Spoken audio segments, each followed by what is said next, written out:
Hey there!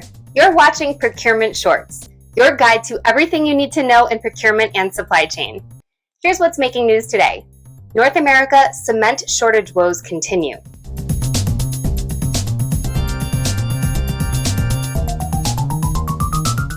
For weeks now, multiple regions in North America have been reeling under a cement shortage. Reports from Alabama and South Carolina in the southern United States and from British Columbia and Canada suggest that the status quo remains. Ready-mix concrete company Metrocon has conceded that only 60% of its capacities are operational, owing to a shortage in inflows.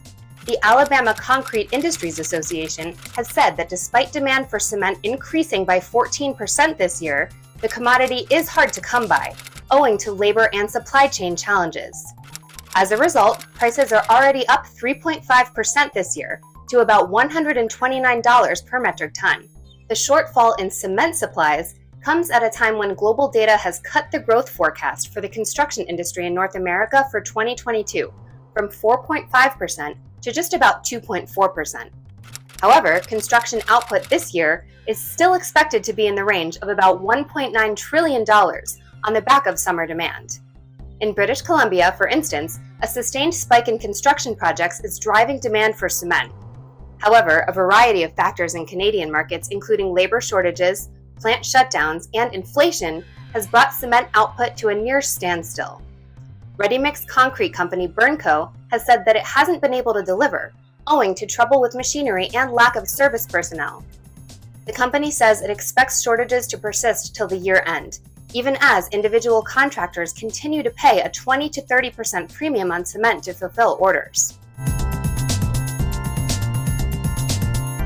With India and China tightening fertilizer exports and Canada's export order book fully leveraged, the European Union could reorient its supply chain to originate from Morocco.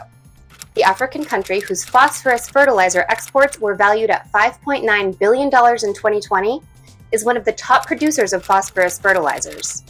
Its annual production totals to about 12 million tons.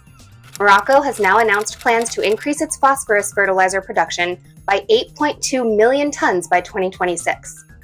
Its state-owned fertilizer producer, the OCP Group, has said it will increase production by 10%, which totals to an additional 1.2 million tons in exports. We learned that European markets will feature prominently in the company's order book. Thus far, Europe has relied on Russia for 30% of its fertilizer imports. However, 41% of its overall supplies are accounted for by Morocco, which makes the country a natural ally in the continent's food security.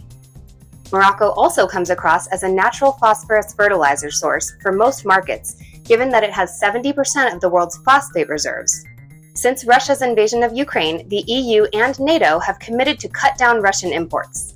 That being said, Russia's hold over the continent's fertilizer supply remains a pain point. What do you know?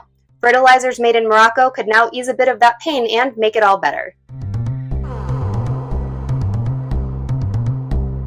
As truckers in America grapple with fears of an impending great purge, job losses, and poor spot rates, the $83 billion LTL or less-than-truckload services market is set for a boom.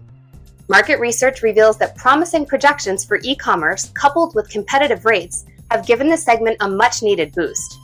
It's making the most of it too. According to SJ Consulting, which tracks the space, the LTL space in the US could see quote-unquote high single-digit percentage rate increases this year.